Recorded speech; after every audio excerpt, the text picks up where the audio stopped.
National Weather Service in the Twin Cities has issued a severe thunderstorm warning for southeastern Hennepin County until 1 o'clock a.m.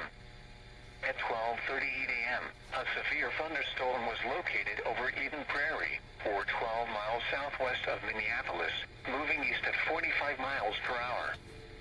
Expected hazards include half-dollar-size hail. Severe weather has been confirmed by train spotters. The following impacts are expected. Damage to vehicles is expected. This severe thunderstorm will be near Savage around 12:45 a.m. Burnsville, Richfield, and Minneapolis-St. Paul International Airport around 12:50 a.m. Bloomington around 12:55 a.m.